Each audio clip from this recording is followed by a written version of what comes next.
예, 아까 끊겨가지고 다시 진행하도록 하겠습니다. 그 1부, 2부 나눠서 진행한다라고 생각하면 되고요. 녹화되고 있는 거죠. 예, 아까 지금 그 표면 계질의 이제 플라즈마에서 RFGD 플라즈마 증척법이라고 나왔는데, RFGD라는 거는 Radio Frequency Glow Discharge라고 해서 글로우 방전의 그 하나의 방법인데, 이 프리퀀시는 어떤 프리퀀시를 쓰느냐에 따라서 그 플라즈마의 그 방법이 조금씩 이제 다르게 나타났는데요. 글로우 방전 중에 하나인 그 RFGD 같은 경우에는 그 글로우 방전을 한번 보시면 기체를 채운 방전관에다가 낮은 압력과 높은 전압을 주면은 전류의 흐름이 생기는데 네온사인과 형광등이 이제 대표적인 거죠. 이런 이제 글로우 방전을 통해서 다음과 같은 물질의 표면을 갖다가 계질을 하면 지금 요거 이제 컨택 앵글을 이제 물방울을 재력 표면에 떨어뜨린 다음에 물방울의 각을 재는 건데 다음과 같이 68도면 이게 친수성이 물방울이 잘 안 퍼지니까 이거 소수성이고요. 비교적 상대적으로 그 다음에 이거 40도, 34도 이런 재료들 같은 경우는 방전을 통해서 굉장히 친수성이 증가된 것을 저희가 확인할 수 있죠. 플라즈마에서 이러한 이제 RFGD를 통하면 다음과 같이 아민기와 수산기와 같은 관능기를 우리가 표면에 도입을 할 수 있는데, 근데 아민기와 수산기가 얼마만큼 있는지는 잘 몰라요. 그렇지만 아민기와 수산기와 같은 작용기가 발생한다는 걸 우리가 알 수 있고요. 특히 아르곤 가스를 채운 다음에 플라즈마를 갖다가 처리하면 PLGA는 가장 많이 쓰는 생초 재료라고 말씀드렸죠. 거기에 COH와 NH2가 도입이 돼요. 그래서 카르복실액이랑 아민기는 다른 어떤 작용기랑 반응할 수 있는 굉장히 좋은 작용기이기 때문에 이런 이제 작용기를 도입한 다음에 단백질이라든가 펩타이드라든가 약물 같은 걸 갖다가 표면에 코팅할 수 있는 계기를 만들어주는 거죠. 이 플라즈마 처리를 통해서. 다음은 이제 고에너지의 이제 플라즈마 처리인데요. 이거는 뭐냐면 열을 같이 사용하는 거예요. 그래서 금속 같은 경우에는 금속 가루를 플라즈마 처리할 때 열하고 같이 해서 주입을 하면은 이게 분사되면서 이게 나중에 표면에 들러붙어서 응겨붙을 때 이렇게 그 용해된 입자가 표면에 이렇게 들러붙는 과정을 통해서 이렇게 코팅을 우리가 유도하는 이러한 이제 무기물을 주로 표면에 코팅할 때 사용하는 이제 그런 방법이다라고 생각하시면 되겠습니다. 다음은 실라니제이션인데요. 실라니제이션은 실험실에서 아까 그 플라즈마는 장비라든가 이런 것들이 굉장히 고가의 장비가 필요하고 이렇다고 말씀을 드렸는데, 이거는 이제 실라니제이션은 굉장히 실험실에서 간단하게 약품만 있으면 우리가 진행할 수 있는 거죠. 실레인이라는 거는 다음과 같이 이런 실리콘의 구조를 가지고 있고요. 요거는 특히 보시는 바와 같이 서브스트레이트의 OH와 반응을 굉장히 잘합니다. 그래서 여기에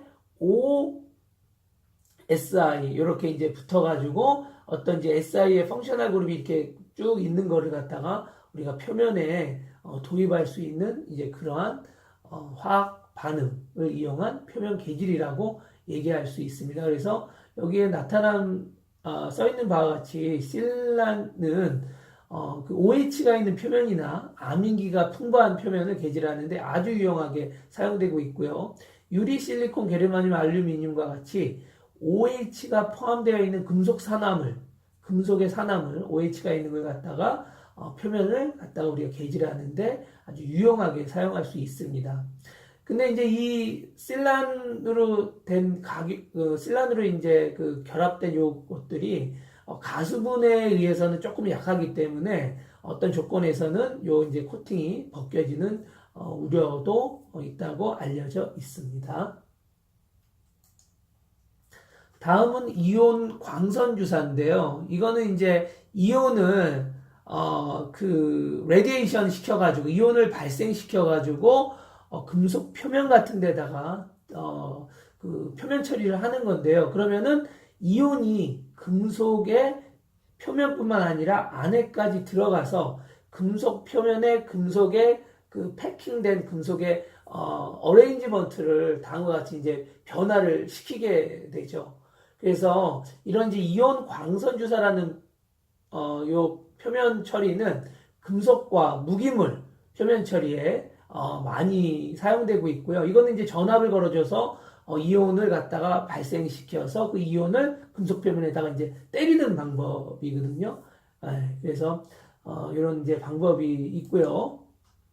다음과 같이 그래서 이온을 만들어야겠죠. 이온을 만들어주는 장치가 필요하고요. 그래서 이온을 만들어줘서 표면에 때리는 이제 그런 이제 장치가 필요한데 이런 것들이 이제 이온에 의해서 금속 표면이 이렇게 개질이 되면은 부식이 될 수 있기 때문에 이런 이제 부식성을 갖다가 방지하기 위해서 다음과 같은 합금에 일리듐이온을 주입하거나 재료의 마모를 방지하기 위해서 타이타늄의 질소 처리한 물질들이 이렇게 그 사용하기도 합니다. 질소 처리를 해서.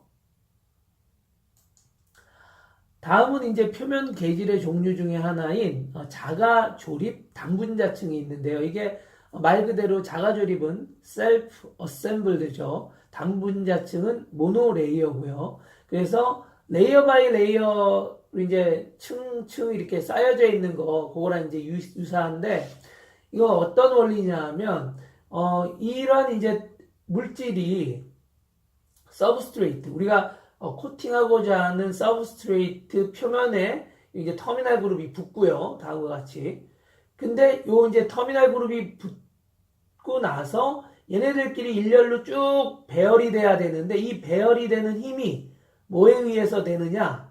반데르발스 포스라는 거에 의해서 자기네들끼리 딱 이렇게 뭉쳐질 수 있기 때문에 자기네들끼리 assembled, arrangement가 생기는 거죠. 그래서 이렇게 자가조립 단문자층으로 우리가 일률적으로 쭉 코팅을 할 수 있는 그러한 그 코팅 방법이라고 얘기할 수 있겠습니다. 다음으로는 이제 폴리도파민이라는 거를 최근에 많이 사용하고 있는데요. 요거는 이제 홍합에서 추출한 것으로 이제 도파민, 우리 그 파킨슨병, 그 알츠하이머에서 그 도파민이 문제가 되잖아요. 그 도파민, 고도파민하고 똑같은 겁니다.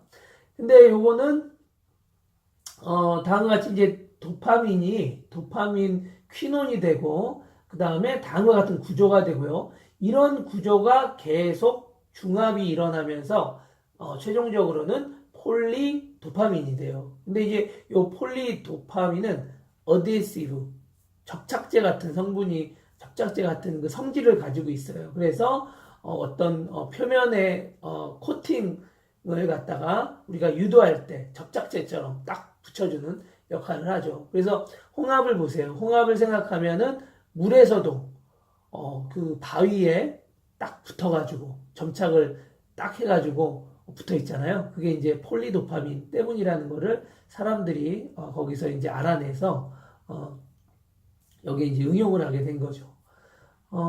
그래서 폴리도파민의 이런 이제 자가중합, 방금 전에 보여드린 이 상태에서 계속 이제 중합이 일어난다고 그랬죠. 근데 이런 이제 중합은 다음과 같이 도파민이 얼만큼 농도로 존재하느냐, 그 다음에 반응하는 pH와 용존 산소량 등에 의해서 이제 의존을 하고요.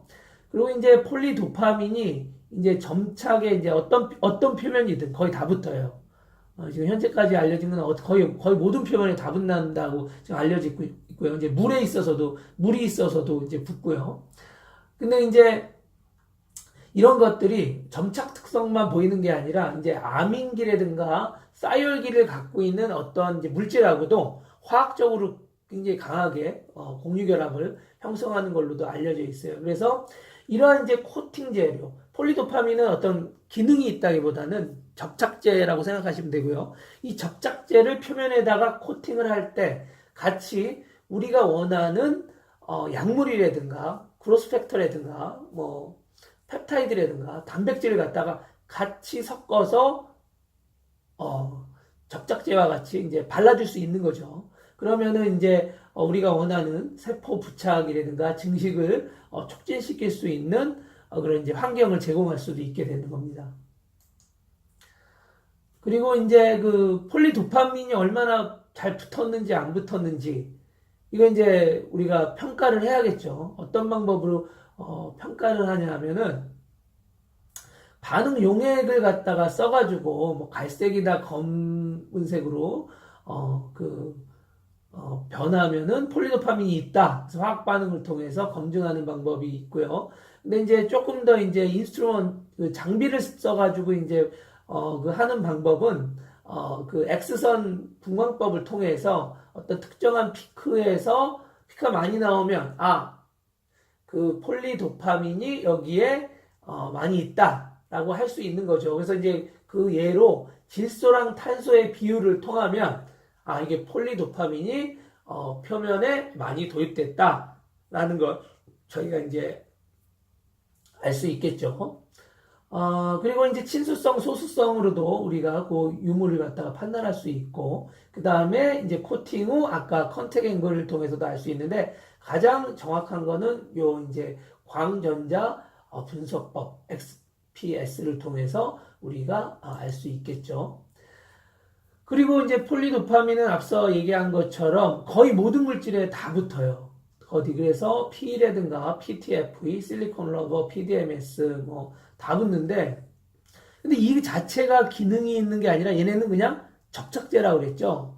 그렇기 때문에 이 접착제를 우리가 원하는 어떤 뭐 예를 들어서 혈관 내피 내피 성장인자랑 섞어가지고 하면은 항혈증 기능을 갖다가 우리가 향상시킬 수도 있고, 그 다음에 RGD 펩타이드를 같이 섞어서 도파민을 코팅하면은 세포가 잘 붙게 할 수 있는, 왜냐면 RGD가 인테그린 바인딩 펩타이드 시퀀스니까 그런 걸 이제 할 수 있다는 거죠. 그래서 우리가 원하는 걸 갖다가 같이 이 폴리도파민과 섞어서 코팅을 할 수 있는 굉장히 좋은 코팅 재료라는 거죠. 다음은 이제 마이크로 나노 패터닝인데요. 패터닝 기술은 다음과 같이 그 실리콘 웨이퍼라고, 이게 지금 반도체 기술에서 나온 건데요. 그 실리콘 웨이퍼에다가 포토레지스터를 놓고 빛을 쪼여주면은 빛을 받은 부분과 안 받은 부분이 이제 구분이 되고요. 거기에다가 PDMS를 갖다가 저희가 부어줘요. 여러분들 실험 수업하는 사람들은 이거 아마 몰드 만들어 봤을 거예요. 그 다음에 요거를 뒤집은 다음에 여기다가 우리가 스탬핑을 할 물질, 스탬핑 잉크를 여기다 이제 부어 놓으면 잉크가 이렇게 이제 코팅이 되겠죠. 이렇게 이제 코팅이 되고, 요 코팅된 물질을 우리가 타겟하는 어떤 이제 모양을 만들고, 만약에 이제 표면을 개질할 때 어떤 모양을 만들어서 표면을 개질하고 싶다 그럴 때 요 스탬핑을 갖다가 꽉 눌러서 찍어버리면 요 패턴 모양대로 보시는 바와 같이 우리가 표면이 개질된다는 거죠. 그래서 요걸 갖다 이제 소프트 리소그라피, 미세 접촉 프린트, 마이크로 컨택 프린팅이라고 얘기하고요. 또 다른 방법으로는 미세 몰딩 그 기술이 있는데, 이건 뭐냐면 가장 대표적인 게 fem토 초레이저, fem토 초레이저 식각이라고 그래가지고, 이거는 식각은 어블레이션은 이게 깎아내가지고 이렇게 없애는 거잖아요. 그래서 이게 굉장히 fem토면 이게 10-5승이거든요. 그러니까 굉장히 정밀한 작은 단위의 하이 레졸루션으로 우리가 깎아낼 수 있는 거예요. 그래서 이게 데프트 컨트롤도 가능하고요. 그 다음에 빠르게 패브리케이션 되고 다양한 패턴을 굉장히 정밀하게 만들 수 있기 때문에, 그러니까 심지어는 뭐 ECM의 나노 구조까지도 이걸 깎아서 그 형태를 비슷하게도 만들 수 있으니까 굉장히 파워풀한 최근에 이제 기술이라고 얘기를 할 수 있겠죠. 그래서 방금 전에 말씀드린 요 그 소프트 리소그라피 요거의 일환으로서 이제 미세 접촉 프린팅하는 방법으로는 마이크로나 나노 패턴의 형성이 가능하고요. 그 다음에 우리가 그 원하는 물질을 요 잉크, 스탬핑 잉크에다가 이제 도입해가지고 그 다음에 나중에 요 잉크는 요 이렇게 스탬핑 찍어내면은 그 모양대로 표면을 개질할 수 있으니까 그런 여러 가지 우리가 원하는 인자를 거기서 코팅해서 찍어내서 패턴으로 만들 수 있다. 이제 그런 내용이고요. 거꾸로 갔네요. 죄송합니다. 그 다음에 요거는 아까 그 처음에 요 몰드가 실리콘 웨이퍼 기판이었죠. 그래서 아까 여기 다시 돌아가면 반도체에서 아이디어를 얻어가지고 실리콘 웨이퍼랑 포토레지스트를 갖다가 이거를 사용한다고 얘기를 했었고요. 그래서 이제 PDMS를 부어가지고 이게 스탬핑 물질을 스탬핑하는 걸 갖다가 제작한다고 그랬고, 요 스탬핑하는 요 PDMS에다가 우리가 잉크를 부어가지고 우리가 원하는 뭐 생체활성 물질, 뭐 아니면은 알칸 사이온, 뭐 알킬 실레인 같은 거 묻혀가지고 거기다가 패턴 모양으로 찍어낼 수 있다, 이 얘기를 했었습니다. 그 다음에 이제 그 레이저 식각이라고 그래가지고 아까 이게 깎아내는, 이건 물리적으로 이거는 깎아내는 거죠. 이런 것 중에서 하나가 이제 펨토까지 수준으로 굉장히 이제 정밀하게 우리가 이제 깎아내는 기술이 개발되어 있다라고 지금 얘기했고요. 그 다음에 이 펨토 초 레이저 식각 기술을 하면 약 이제 800에서 300나노의 직경을 갖다가 기질에 손상 없이 우리가 만들 수 있다. 그래서 이제 실질적으로 이제 그 근육과 같이 근육 모양을 갖도록 마이오블라스트를 갖다가 이게 근육을 재생할 때 그 나노의 굉장히 섬세한 그 근육의 구조처럼 우리가 이렇게 패턴을 만들어서 마이오블라스트를 그 위에다 키워서 근육을 재생하는 그런 이제 연구를 수행하고도 있다. 뭐 이런 내용이 나와 있습니다. 여러분들 조금 제가 빨리 말씀드렸는데요. 다시 한번 정리를 위해서 조금 해보자면, 조금 생체 재료의 표면 개질에 대해서 얘기했고, 그 다음에 표면 개질의 일반적인 원리에 대해서 얘기를 했고요. 표면 개질의 종류에 대해서 아까 화학 반응에 대해서 크로믹 애시드 같은 거 쓰는 거, 그 다음에 레디에이션, UV인이라든가 이런 거, 그 다음 그래프팅이라고 그래가지고 뭐 그런 거 하면 라디칼 생겨가지고 하는 방법들에 대해서 아마 기억이 나실 거예요. 그 다음에 이제 플라즈마, 기체를 채워가지고 이온 상태와 뭐 전자 상태 이런 것들이 들어있는 플라즈마 상태를 만들어서 또 표면 개질하는 방법. 그 다음에 실레니제이션, SI, 실리콘이 있고 그 OH나 NH2와 반응을 잘한다는 실라니제이션 통해서 아주 간단하게 표면 처리를 할 수 있다고 했고요. 그 다음에 이온 광선 주사, 그래서 이온을 발생할 수 있는 장치를 통해서 주로 이제 금속이나 무기질을 갖다가 한다고 그랬고요. 그 다음에 자가조립 단분자층, 아까 셀프 어셈블드 되는 물질, 이거는 셀프 어셈블드 되는 물질을 사용해야 되는 거예요. 아무 물질이나 다 사용한다고 그래가지고 셀프 어셈블드 되는 게 아니기 때문에.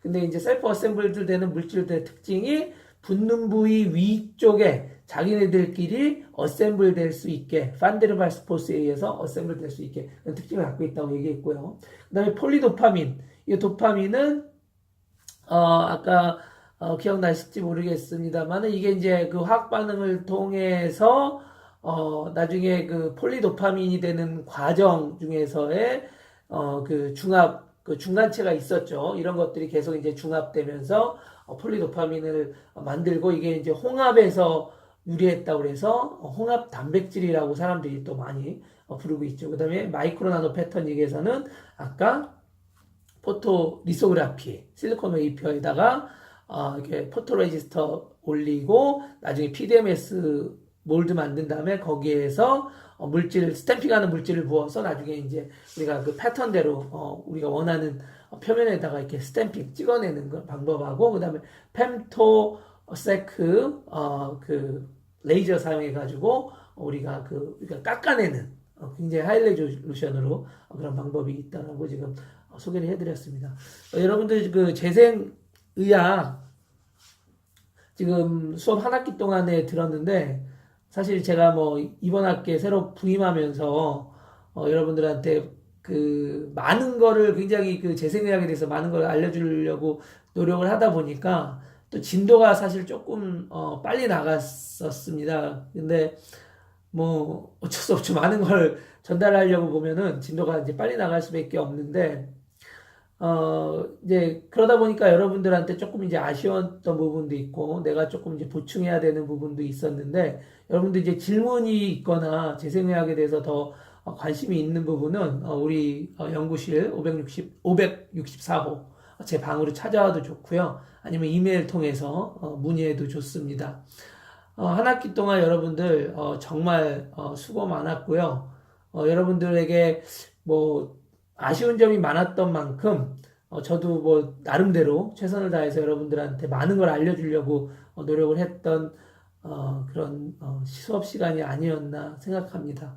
그리고 여러분들 뭐 다른 재생의학 수업이 아닌 다른 수업 제가 또 준비하고 있는 수업 시간에도 또 다시 만날 수 있는 기회가 있었으면 합니다. 여러분들 항상 건강하고 대학생활 잘 마무리할 수 있도록 한 학기